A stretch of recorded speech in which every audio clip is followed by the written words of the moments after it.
Welcome to 94 Feet with Coach JT. We're live and ready to go. Let's do it.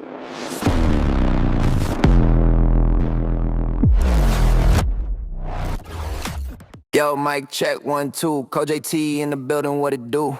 94 feet, that's the space we own. From baseline to baseline, make it known. Dribble the beat, pass the rhyme. Got that hardwood flow, transcended space and time. Swish, nothing but net. Word to Reggie Miller, these other podcasts, they just fill up. We elevate, never hate. Dropping knowledge, seal your fate. 94 feet, that's the court, that's the pod. Talking hoops, ain't no facade. 94 feet, hit a bounce, hit a swish. It's that podcast, granting every wish. From the jump ball to the final buzzer. Analyzing plays like a lyrical puzzler. What up, what up, what up? Welcome to another episode of 94 Feet with Coach JT. As always, do me a favor, man. Hit the website. Visit 94feetwithcoachjt.com. Got some new merch on sale. Got some episodes dropping for the spring and summer. And again, man, if you're just feeling lenient, man, you want to donate to the podcast, go ahead, make a donation, tap in. Or if you want sponsorship, man, we're doing commercials now. We're doing voice drops. We're doing everything, advertisement on the platform, man. Shout out to Woods Media for taking care of business. Always a pleasure, and they do nothing but great work. Tap into Woods Media, all right, on IG. If you got anything like podcast recording, audio, video, if you're doing musician, rapper, whatever, they can do it, man. So tap in. Tell them I sent you. They might plug you. All right, let me get into this intro, man. It's a pleasure to have my boy in the building. He's a busy guy. He's an NBA reporter. Really started from ground zero, man. He's built his career from the ground up, beginning as a freelance writer before becoming one of the most trusted voices in journalism. Throughout his career, he's worked with major sports media outlets, including Yahoo Sports and Bleacher Report, TNT Sports, where he served as an NBA insider, columnist, and sideline reporter. Known for breaking major NBA stories and providing strong player-focused reporting, and earned recognition across the basketball world for his credibility and professionalism. His journey from working security jobs, which I didn't know about, to becoming one of the top NBA reporters in the industry reflects his dedication, persistence, and passion for the game. But I've known before all that took off, man. See, Chris Haynes, my teammate. My guy. Appreciate you, dog. My God. My Appreciate brother, you, man. Man, thanks for having me, bro. Oh, come on, man. Chris was one of the first guests too early on, man. At the busy when I was doing audio only. Yeah, we did the audio, man. We did audio, yeah, man. And it's been growing up. But also I seen, like I said, develop the homie set the tone, right? So yes, seeing you walking the path, grinding, putting in work, but being that connection too. A lot on here we talk about resources and connections. Mm-hmm. Our connections are vital. What we want to get to. For sure. But I'm gonna start this way. We're gonna work right backwards a little bit though, man. Did you ever plan us getting there for you back then? We was living 2-3 in apartments at my mom's house at BJ crib, 5, 4, 3, 2 a house. Yeah, you know? man. Nah, they don't know that background, huh? Man, Bro. Nah, we go back, bro. Yeah. Nah, JT, I didn't have the foresight to, like, I didn't know what I wanted to do, man. At that time, you know, we first met, I was 19. Yeah, and I was 17. We were hooping, man. I mean, that's what, you know, we played at Sac City together for a little bit. I didn't know anything beyond that, man. And I ended up getting married real early. I got married at 20. Mm-hmm. And to, you always know my wife. Yeah. I still didn't. Had a child early. I still didn't know, bro. It took, it really took for me, I probably want to say 6 years into my marriage. So I'm 25 at that time, or 26. Mm-hmm. To like I was working odd-end jobs. I'm like, man, I don't want to do this the rest of my life, bro. Mm-hmm. Like I was going to jobs. You know when you go to work, Jay, those jobs you clock in at 8, and at 8:10 you depressed. You like, man, it's gonna be a long day. And so if you go to work every day, and 10 minutes in, you already dreading the 8 hours. You got a long day, bro. Exactly. And it's gonna be a long week, and you repeat it. I'm like, I can't keep living like this, bro. So I was like, man, I got to figure out like what I want to do, something that's going to be prosperous, something that's going to be enjoyable. And then I made the decision, because I never did graduate at the time. I made the decision to go back to school and graduate. And that's kind of what started the foundation. And through that right now, you are where you are today. But also for those who may know you, may not know you, now we got to go back, man. Tell them where you're from, Fresno. Shout out to Fresno, man. Second home for me, too. Mess with y'all boys, beating our crew, man. When y'all came up, you, Aaron, Steve, everybody, y'all came up, man, Jermaine. It was like a whole new brothership was formed through basketball. But then after that, that was just the 1% of what became of that, man. But just Talk about Fresno, man. As we know, man, everybody NorCal, all that stuff, Fresno, different places. Let's talk about just the early Chris Haynes, man. Sports a little bit. What was you into? What's Fresno like, man? Everybody got the perception, but also people know it's a blessing to make it out of there. Yeah, for sure.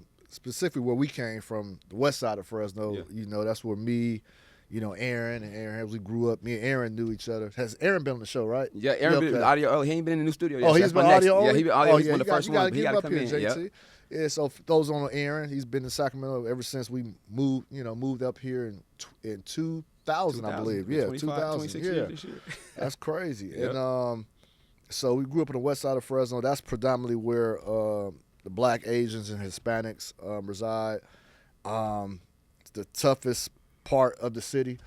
Me, I was just little Black Chris, man. I was just running around, bad kid.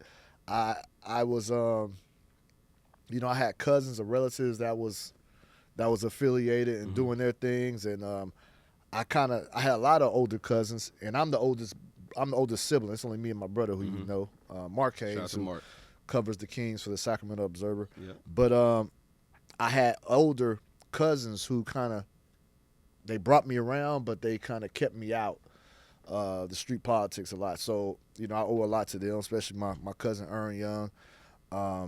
So with that being said, Jay, it's crazy when I go back, and I went back a couple weeks ago. I was visiting my parents.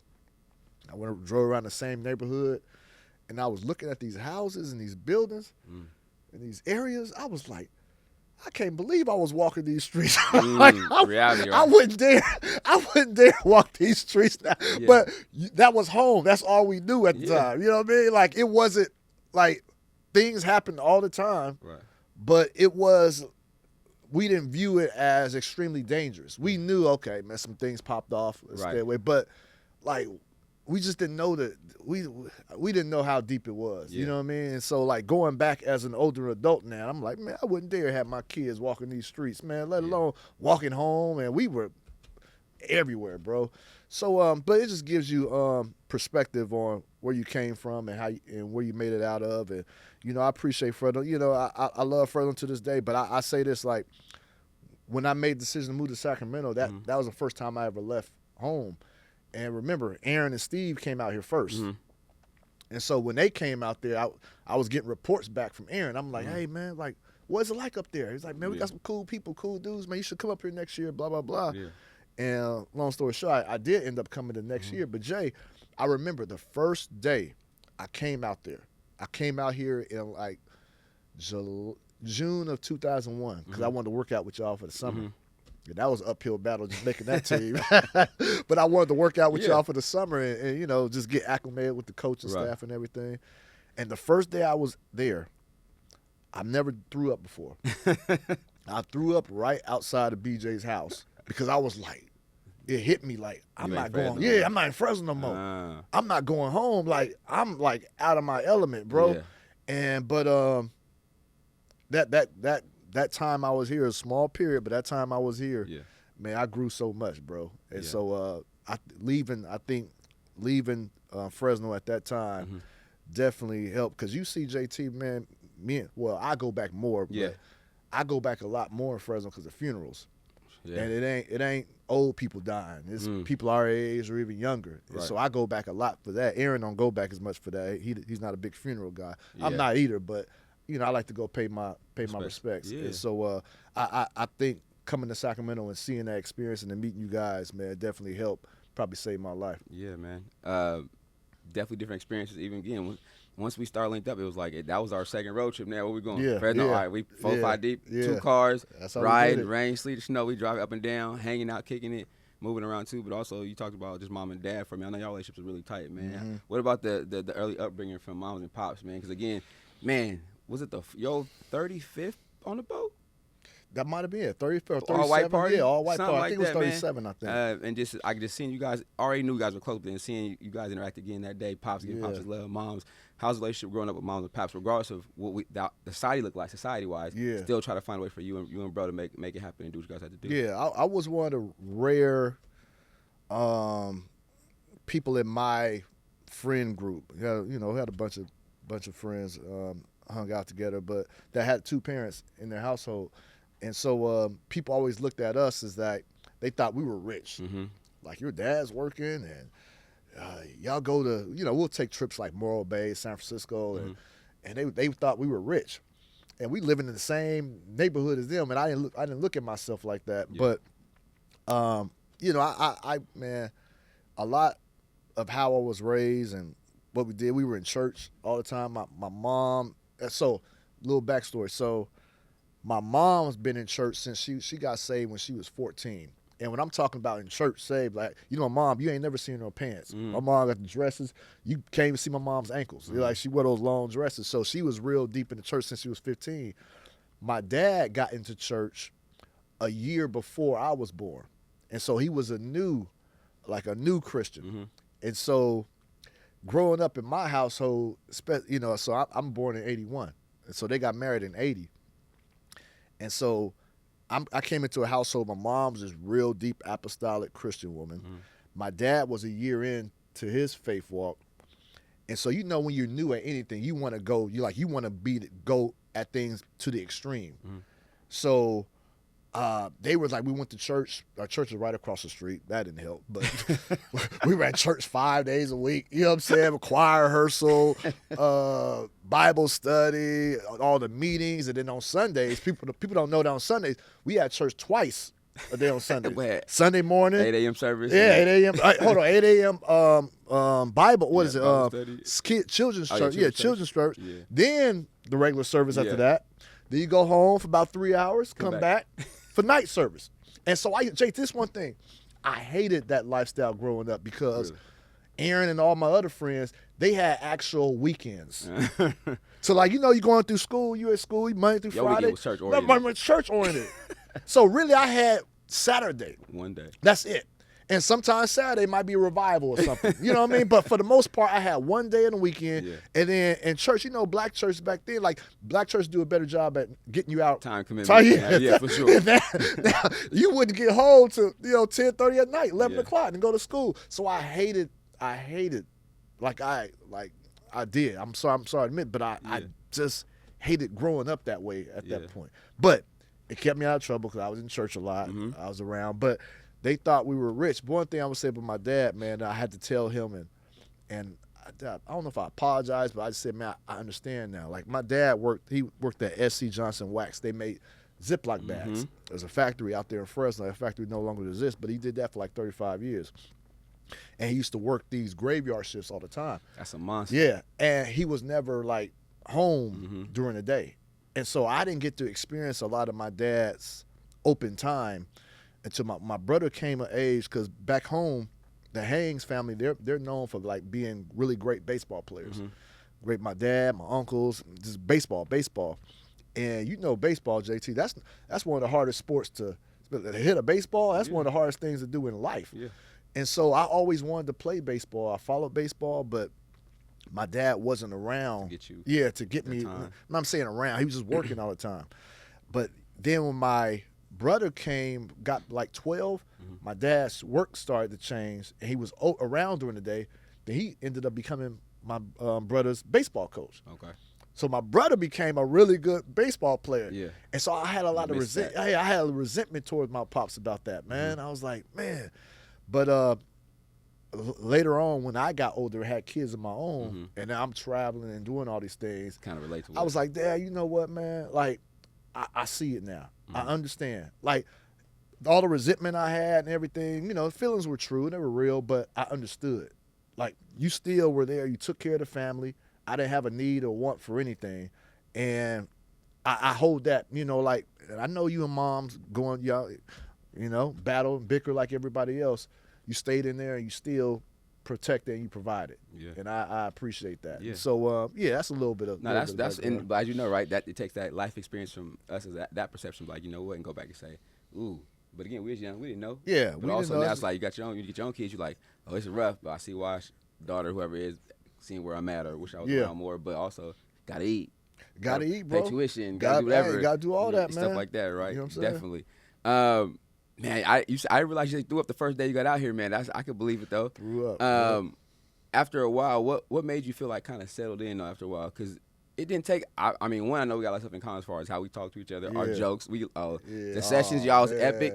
If Man, again, we talking about offline, right? our If we roaster had sessions, social media man. back then, and you know what though, I still can't find my videotapes from the Vegas trips or something like that. You know, I had the camcorder after a while. I started recording Yeah. everything. I can't find the tapes, can't but they might be. find- It's probably meant not to be. Hey, probably so. If you did, that'd be those would go viral. Some Them epic clips, sessions man. was crazy. But what eventually made you feel like, like settled in and welcome, man? Because I mean, and again, it helped. Aaron and them got settled in, Steve. But it was Yeah. like, what was the factor for you to make you feel like, oh, this ain't that bad? I think I don't know that I felt all the way settled in at that time, Jay. For me, I think really I'm trying to answer that as genuine as possibly. It was a day-to-day thing with me, Yeah. man. Understandable. You know, man, I think I had during that time. I was there, so remember, I got there in June. Mm-hmm. I ended up leaving in December. Mm-hmm. You know, we'll get into that, but Life. life, man. But you know, I had a car. The car I came out here with blew up on me. Oh, oh my God, we used to tear the car apart. I'm telling you, the jokes these kids nowadays couldn't handle us. Yeah. We couldn't. Well, they even know about the dozens. We used to shoot them. We used to shoot at each other like that Oh, verbally man. to a T, and nothing was off limits. Nah, nothing was off limits. all the We just were time, still bro. boys though. But Yeah. you know, they used to get them sessions in Yeah, that car. We used to man. get on that car so bad. But we was like, how you make it to Fresno? How you make it halfway to 99? I didn't even know, man. But Yeah. you know, everything was day to day, man. Yeah. Like I was, you know, and shout out to Miss Walden who allowed us to Facts. stay out there, 5 of us or Yeah. however many it was in one However many living room. number- Yeah. Just the inconvenience it was for her, man. Because Right. when she come on, It's five young men in the house. yeah, 5 young men. She only got one son. She got one son. It's 4. But then I stayed 5 minutes the other way, so if it wasn't Yeah. then we all meeting over the Yeah, house. we all- Come to my house. We we going to her back and house. forth. It's 8 guys outside Yeah. hanging out in the room, in the living room. I'm like, Yeah. she ain't tired of us yet. Nah. I'm like, but she never, you know what I mean? Yeah, she just go to her room That's and it, man. be isolated. And again, that's her place. Yeah. She feels she has to go. Just her. go. Yeah. So always shout out to Miss Walden. But Yeah. you know, it was tough, JT. I didn't, you know, I don't think I had did I have a job? I don't know what. I had a yeah. little something, but I remember like every day I would have Burger King had a double cheeseburger that was 99 Down the cents. street, yeah. So I would, you know, that would be my That was a meal. go-to pretty much And every day. again, yeah, because we was in that house, but Miss Wall was taking care of her son. Yeah. But also, he was like, all right, y'all got to get y'all. Yeah, we gotta figure- Which was like, we got to figure it out. Yeah, You know rightfully what I'm so. saying? Not really Yeah. go after her and mom. She would always give stuff too. But it was like, y'all got to get y'all too Yeah. now because y'all junior college men. For sure. Letting y'all stay here, but also it was like, hey, we got to find a way to go get it. So we had them nights, right? Yeah, Food nah, runs or yeah. meet at somebody's house. We did not. If somebody was having an event with free food, Oh, we we did miss it. not miss it, bro. We were there. Like Didn't miss it. Yeah. So I didn't know, I didn't know that if I was gonna be there the week after, Right. but I was just taking it day by day and what that experience did for me, those 6 months, 7 months, what it did do was that I can go out and fend for myself and be on my own. Like that's what it did That's what show. survival for sure. Exactly. That's what it did show. I didn't know that I felt ultimately all the way But comfortable, survival. but survival mode and the fact that I always grew up. I grew up in one spot and you grew up with your same friends. And I was always a person before, like, man, I don't need to make no new friends.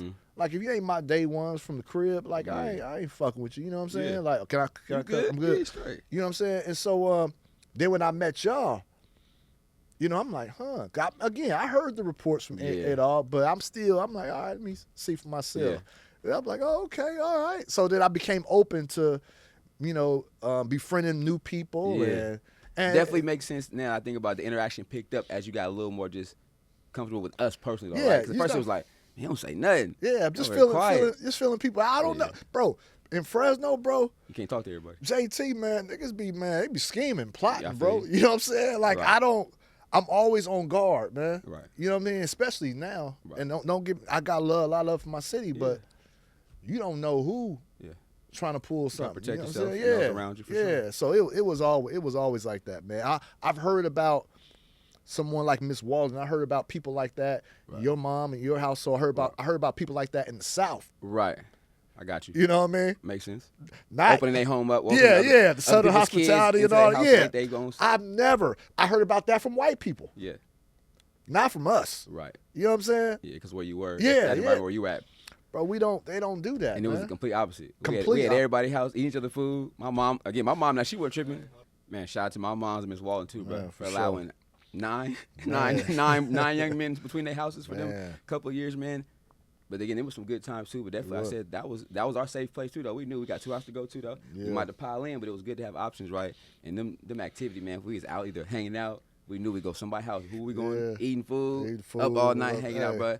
And again, I said I enjoyed my high school, college time. And again, time with my friends. They're like, JT, why you got so many? My teammates like my boys, dog. Like, Yeah. y'all, we spend time together. Nah, for and real. during these phases, right, we all trying to grow up, Mm-hmm. but we all taking losses or learning things or having to do stuff that, you know what I mean, that because to be better men in the future. But it's attributes, I think, to us just how we want to be, but also, like, we also was going to hold each other accountable.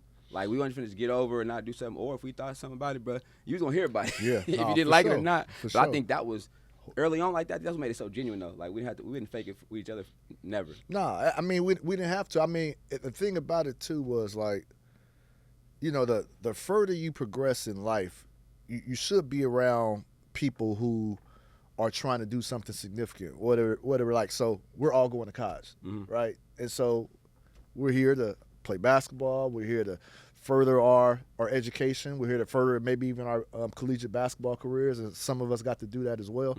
And so you're around like-minded people, and that helped us, you know, continue to push ourselves. Yeah. And again, man, I just, you know, that was a very, very pivotal moment for me, a good 6-7 months for me, understanding that I could make it. Now, I did end up, like I said, 7 months later, I did end up going back to Fresno, and I stayed in Fresno for another 7 or 8 years until I moved back and started my career. Right. But if it wasn't for that 7 months in That's it. You Sacramento, might not have- and knowing Could've been different. exactly, not knowing that I could Yeah. go and You make had a it little a spot. trial run. You had a Yeah, little for try sure. out. That's Like, what you it do was. A tryout. little 10-day. Yeah. A little try, like, okay, I That can't was- do this, but I had to go back, you know, get something For again. sure. We all had to grow up, so, Yep. which we did. Like we know it happens, right? That growth process happens when we take risk. Yeah. And, you know, learn from it. And so you went back to Fresno. Then as far as, like, at what point did you realize, is it Fresno Pacific or whatever, back journalism or writing content? When was that? Or what kind of interested you about that, man? So I went back. I ended up getting a scholarship to play at Fresno Pacific University. So I played there a year and a half or whatever, and we got pregnant with my third daughter. And then I had to make a decision. So it wasn't my decision. So after having a full scholarship my first year, my coach, I didn't get the playing time that was expected, and I put a lot of that on myself. They did give me a full scholarship, so I didn't bring it the way I should have. So they wanted to lower my scholarship by like 70% the next season. Damn. And so I had a decision to make. I'm like, man, dude, and this is a private university. Yeah. The tuition is crazy. So anyways, I made a decision. I'm like, I'm going to work. I got 3 kids this time. I'm going to go to work. So I think I'm, 24 maybe. I don't know, whatever. So I'll go work. I'm working at Napa. I'm working at Napa Auto Parts. I'm a delivery driver. So all day I'm just driving parts around and delivering. So I did this for like 2 years. And so I would say my last year of driving in Napa, I started putting the radio on, sports talk radio. So this is a time when Colin Cowherd was on, when he was with ESPN. You had Jim Rome, the Dan Patrick Show, and I was listening to a lot of the local sports talk radio. So that's when I really got into sports talk radio. So I'm while like, you working, though, while but I'm working, that's what did it. So I'm like, people do this. I'm like, okay, all right. And so, bro, after 2 years working at Napa, I told my wife, I'm like, I got to go back to school and get this degree. I said, because I don't want to keep doing this. Like, I don't want to, like, I just That don't. wasn't going to be it. Not again. And one thing about my dad, this one thing I love about my dad, like, I know he couldn't love what he was doing. He couldn't have loved it. He worked at a factory this 35 years. But he did what he had to do. You know what I mean? He did what he had to do to take care of us. And so I always appreciated that. I'm like, man, I don't want to be doing this for 30, 35 years. Like, Yeah, I don't want this being my life. I don't want to dread coming to work every single day. Yeah. So I told my wife at the time, I told my wife, we got to, I want to go back to school. Because when I was going to school before, JT, this is different between me and you. Not Everybody anymore. else. I'm just saying. When I was going to school, before to stay eligible, man, I was taking a lot of bullshit classes, Of course, man. right? Yeah, you know what I mean? Gotcha, yeah. Take a lot of classes. Enough to be able to hoop. Enough to That be was the motivation. hoop, enough to be eligible, to Right. have the units, but I didn't have the units, the requirements to graduate. Right. And so I went back to Fresno City, finished there, got my AA degree. Okay. Then I transferred to Fresno State. Okay. And so now at this point, I'm trying to Fresno State. Okay, so I go to Fresno State. I did end up graduating kinesiology. My plan was to be a PE teacher and a coach. But so now I'm about 28. So my final semester at Fresno State, we had to take a writing course elective. And again, remember I told you sports talk radio was in my head a couple years ago. Oh, I ended up working for a radio station in Fresno. I forgot, sports talk radio. But anyway, so that's always in my mind. But it wasn't a real pursuit of mine. But it's in my mind now. And so my last semester, I took a writing course, African-American writing course. Dr. Hassan Johnson had to pass a writing class to complete graduation at Fresno State. And during that class, man, I couldn't write back then. Like, I couldn't tell you the difference between you are, your, they are, their. Like, I couldn't tell you the difference between those two things. Yeah. But in that class, I was getting good feedback and good remarks. And my teacher's like, man, you might want to try this writing stuff. And so I'm like, huh. I said, let me see if I can write about sports. So I go watch the game on TV, write about it, and send it to different publications. And long story short, different publications started sending me feedback, say, hey, and Slam Magazine was one of them, was like, hey, we don't have any jobs or anything, but you're raw, but we see potential. If you are in the NBA market, we can get you credentialed to games and get you published, and we can get your work out there. You can get some exposure, and that can help build your resume. Yeah. And I was like, what? I was like, what? I'm like, and that's what ignited, and that's what ultimately led me to move to Portland. Yeah. And it ended up working out there. So, but yeah, it was just like working at these odd end jobs in Napa and sports talk radio. It was the seeds being planted over time. Right. Talked about Portland, man, getting the opportunity to get out there, man. What was that feeling like? Because definitely Portland ain't California. Yeah, it ain't California. And the reason I picked Portland was because it was a small market, right? I wasn't going to go to L.A. too big. Like, it was just. Like I couldn't pull that off. The Bay Area, same.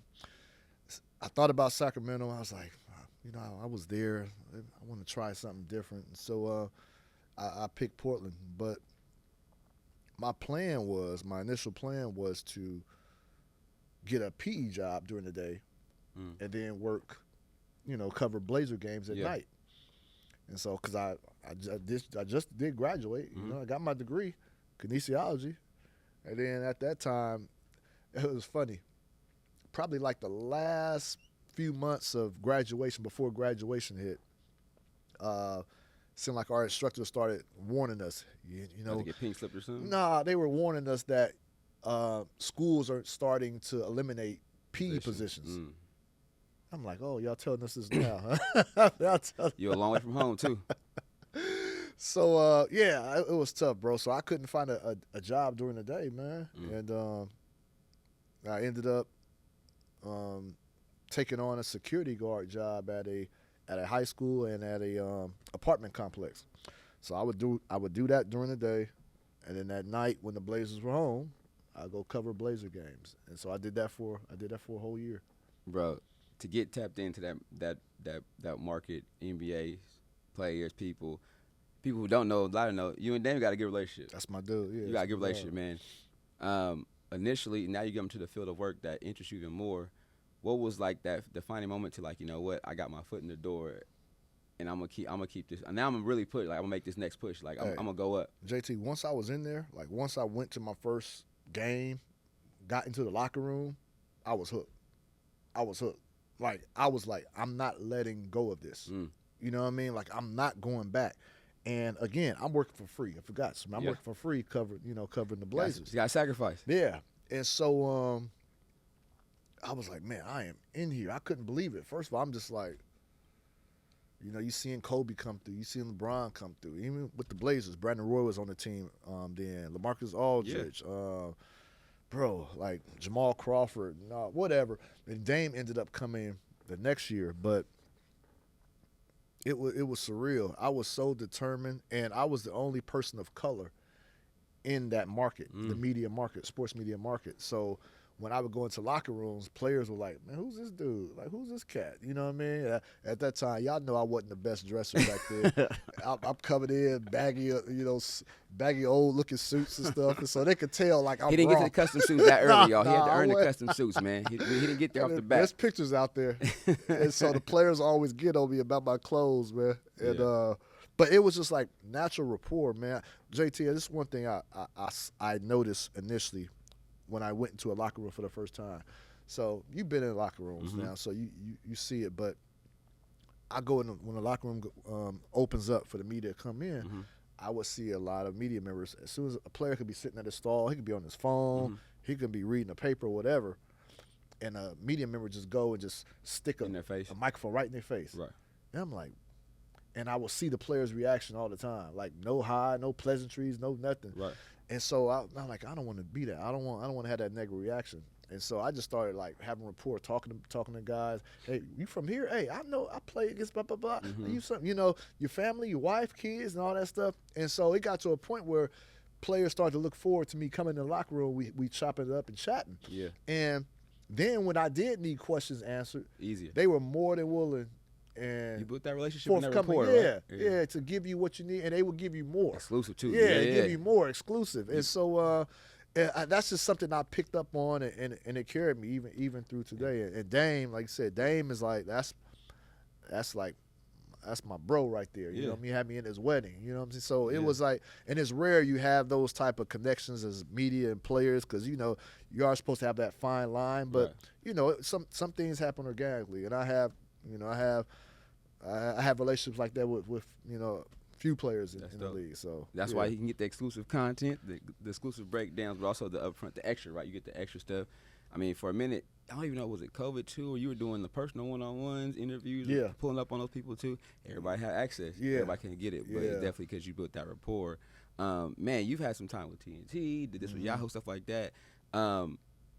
Were all these something things that was mapped out, or some of these just kind of came up, parlayed to something else? ESPN was mapped out, not everything else. Yeah. So when I was in Portland, so anyways, after a year work for free, Comcast Sportsnet Northwest. Remember when your TV station down here in Sacramento used to air the Kings? Yeah. It was Comcast Sportsnet. Comcast Sports, yeah. Sacramento, yeah. Uh-huh. So it was Comcast Sportsnet Northwest. That's Yeah. what it's called in Portland. They aired all the Blazer games. Gotcha. So after a year of me working for free, they picked me up Okay. and signed me to a multi-year contract. And that was the first time now I'm traveling now. Yeah.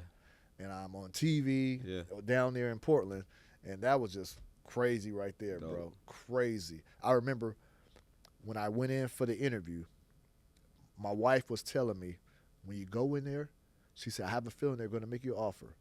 When you go in there, do not take the first offer. Just say thank you, and I'll go home. You took it. I took it, bro. The offer was like Signed it $35,000. quick. $35,000. They gave you the minimum. They gave you the minimum. I took that thing, They gave you the man. minimum.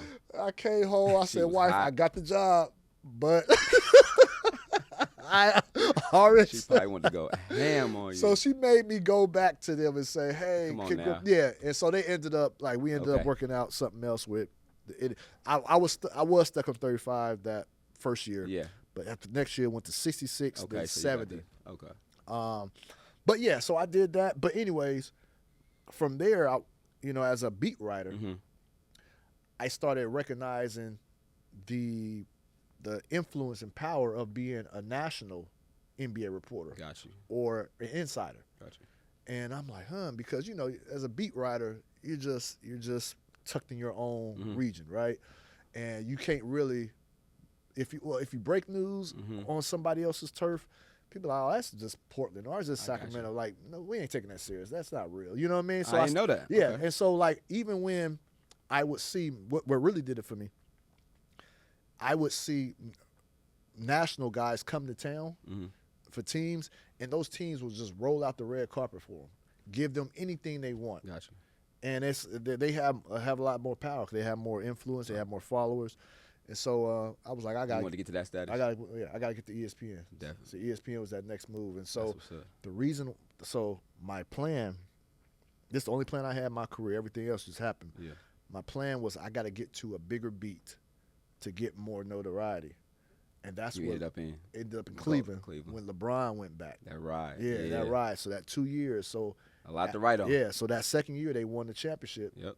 And then ESPN was interviewing me during the finals that year. Yep. And I went to ESPN after that. Definitely. So dope, that was my only plan. Hey. Everything else just happened. That's what's up. Parlayed in something else, man. Currently on TV now with some new friends as well, but also got Ice Cube coming up, man. The big three. For sure, man. Shout out to Cube, I'm looking man. forward to that. Shout out to Cube, man. Definitely. If y'all those catch it, it's still pinned on my story, man. I had to ask Cube about my boy. A little short interview with Cube in Houston last year, man. I appreciate you for getting back there, but that's his vibe is dope, man. I would say meeting him personally, hanging out, just chopping it up is dope. But also what he said about you, what you bring to the table, because I was thinking last year before I said, man, I need something else, something different. It was like, oh, this football got to to the big three. And I like it, JT. Like we talked about that.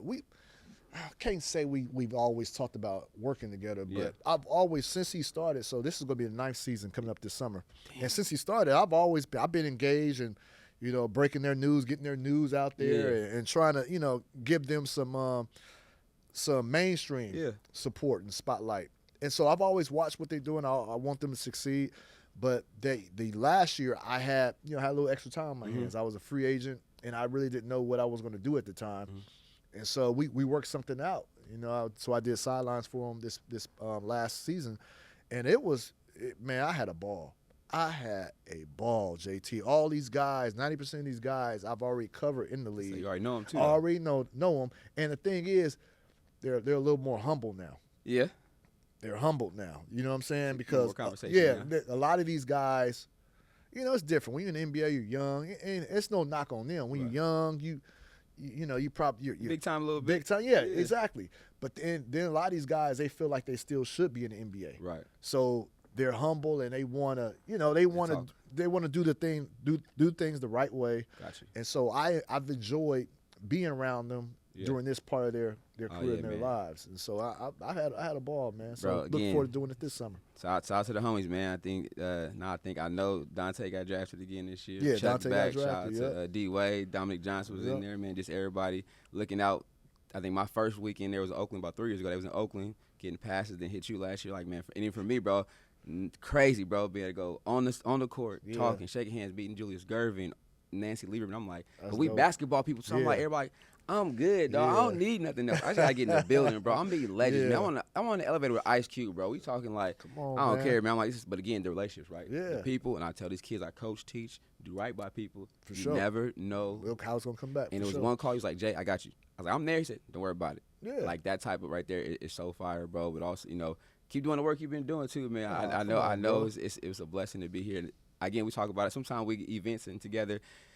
A-Dog, Steve, BJ always like, man, I know none of us thought we was going to be doing this or certain things. Man. Just Aaron doing what he's doing, Steve with his shop, different business, Kareem got a degree, everybody doing stuff, man. Our circle is still handling business. Everybody's doing stuff, with bro. education behind it too, though, right? You don't need degrees, but also hard work, man. So it's dope to see our circle just like, hey, man, you are who you hang around. I can truly say I'm around some dogs who's getting to it, bro. That's true, bro. We've and I'm proud of all of us, man, because as you've seen, we know people that we did come up with that had unfortunate. For sure. Unfortunate outcomes, man. Yeah, outcomes. Yeah, definitely. But JT, I'm telling you, man, like coming to SAC during that time for me. And let me get to it. So I'm pretty sure people will want to know. I talked about why I was only here for 6 or 7 months. Okay, that's on you.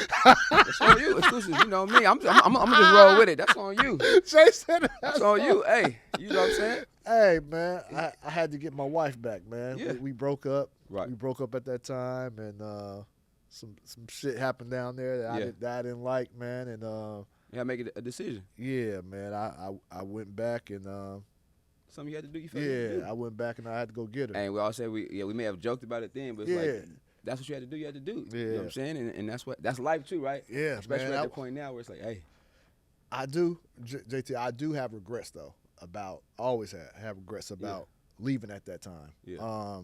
I don't regret anything. Me and my wife got married. I have 4 beautiful kids, but I could have did things a little bit differently. Yeah, man. but like you say, man, the reason for it. Yeah.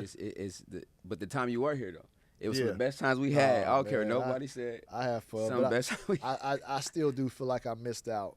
Yeah. On some things, man. Yeah. But it was definitely a learning experience for me, man. I was But your circle grew. Yeah, for sure. Your circle grew. For sure.